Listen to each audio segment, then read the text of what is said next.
l'immigration ou les relations franco-marocaines. Alors voici d'abord quelques extraits sélectionnés par Naïda Nakad. L'immigration ne doit pas tendre vers l'intégration. Si l'immigré sait qu'il peut être intégré, ne serait-ce que par intérêt ou stabilité sociale, son nombre augmentera. Deuxièmement, je pense que c'est au service français, au patronat français ou à tout autre organisme de faire l'inventaire sur 3, 4 ans ou 5 ans de la quantité et de la qualité des ouvriers qu'il voudrait voir sur son sol, qu'on discute de quotas. Vous approuvez cette idée? Mais naturellement, naturellement.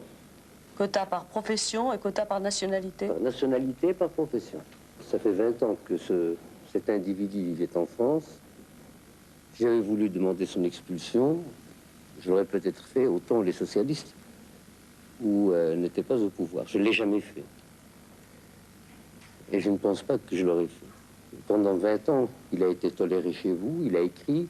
C'est seulement maintenant que la France se rend compte que ce qu'il écrit est attentatoire à son ami, vieil ami, le roi du Maroc.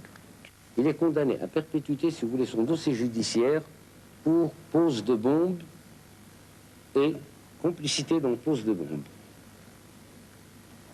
La seule façon pour lui de sortir de prison, c'est la grâce royale. Tant que ce monsieur n'aura pas reconnu que le Sahara est marocain, bien la grâce royale ne jouera pas pour lui. Tous les autres sont sortis. Mais je tiens à vous dire que M. Serfati est condamné par décision judiciaire. Sur les conditions de détention, il y a peut-être des choses à dire, notamment sur un bagne dont plusieurs témoignages, sur lequel nous avons plusieurs témoignages, mais qui, selon les communiqués, etc., n'existe pas. Alors, est-ce qu'il existe, le bagne de Tamarman? Madame, les témoignages ne valent que par les témoins. Et le témoin principal dans cette affaire est une personne qui a usé et abusé de notre hospitalité. Du reste, je l'ai fait prévenir qu'elle n'aurait plus le droit de remettre les pieds au Maroc. Vous faites allusion à qui, pardon? À Madame Serfati. Madame Serfati, la femme du plus ancien prisonnier politique africain, selon Amnesty International, était dans nos studios il y a quelques minutes pour suivre cet entretien. Son mari est incarcéré à la prison de Kénitra depuis 17 ans. Et John-Paul Lepers était auprès d'elle lorsque le roi a évoqué le sort de son mari. Du reste, je l'ai fait prévenir qu'elle n'aurait plus le droit de remettre les pieds au Maroc. Vous faites allusion à qui, pardon? À Madame Serfati. Pour la première fois, Madame Serfati apprend que son mari est accusé d'avoir posé des bombes. Elle n'a pas non plus été avisée de son interdiction de séjour au Maroc. Elle n'est pas, comme le dit le roi, le témoin principal sur le bagne de Tazmamart. Il y a des tas de témoins. Michel Toulouse a été jusqu'à la porte du bagne. L'ambassadeur américain, Weed, il a reçu Twill, celui qui est marié à une citoyenne américaine. Voilà un témoin. Il est sorti blême de l'entretien. Il y a les avocats qui reçoivent les familles qui sont constituées. Concernant le bagne de Tazmamart, dont Michel Cotta a évoqué l'existence, réfuté par le roi donc, que savez-vous des conditions de détention de ces prisonniers politiques qui sont là, je le rappelle, depuis à peu près 16-17 ans?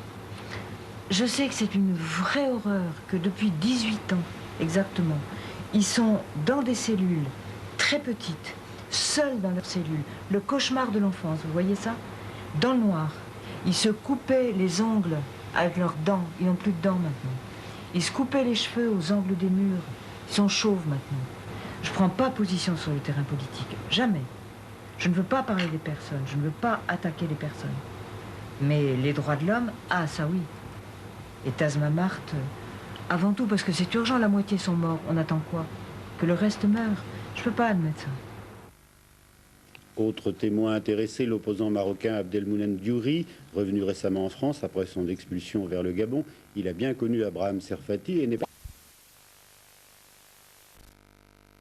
Nous sommes le pays qui bat tous les records, surtout d'avoir le plus vieux prisonnier politique au monde après la libération de Nelson Mandela.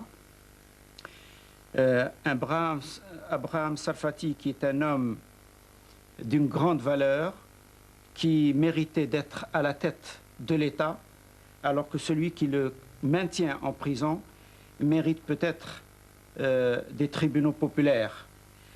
c'est le monde à l'envers. Est-ce que vous pensez qu'il s'agit effectivement d'une affaire franco-française et que le roi n'a pas du tout fait pression auprès du gouvernement français pour obtenir votre extradition vers le Gabon? Bien, il est difficile de vous répondre avec beaucoup de détails pour la simple raison que je suis encore tenu par le droit de réserve, donc je dois faire très attention à ce que je dis. Ce que je peux vous confirmer maintenant, c'est que j'ai été expulsé à cause du livre, de mon livre. Ce livre fait mal plus à Hassan II qu'aux autorités françaises qui m'ont expulsé. Donc, résumons, c'est la pression de Hassan II qui a fait que j'ai été expulsé.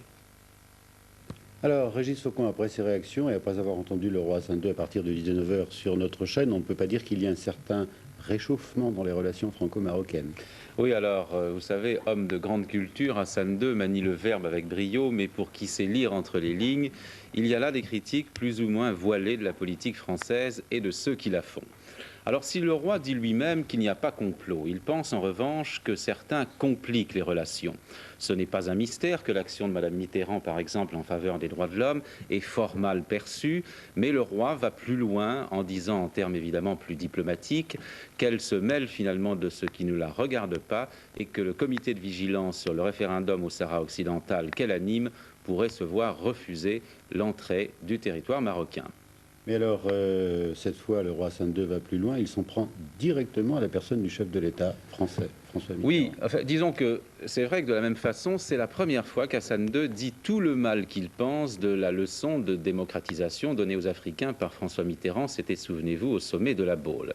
S'il réagit ainsi, c'est parce qu'il se sent peut-être quelque part visé, lui qui est souvent perçu, vous le savez, perçu et présenté comme un souverain féodal aux pouvoirs illimités. Le roi égratigne également la politique française en matière d'immigration et aussi de chômage, quand il explique, grand seigneur, qu'il est prêt à accueillir les chefs d'entreprise français que la politique de leur gouvernement réduit au chômage. Décidément, rien ne sera jamais simple entre la France et le Maroc, malgré tout ce qu'il y a de commun entre les deux pays, ou bien à cause de cela. Merci Régis. Hassan II a également parlé de l'Irak pour estimer que Saddam Hussein n'a pas été battu dans la guerre du Golfe puisqu'il est toujours là et que son peuple l'accepte. Et il a proposé la démilitarisation sur le plan atomique du Proche-Orient pour espérer enfin la paix.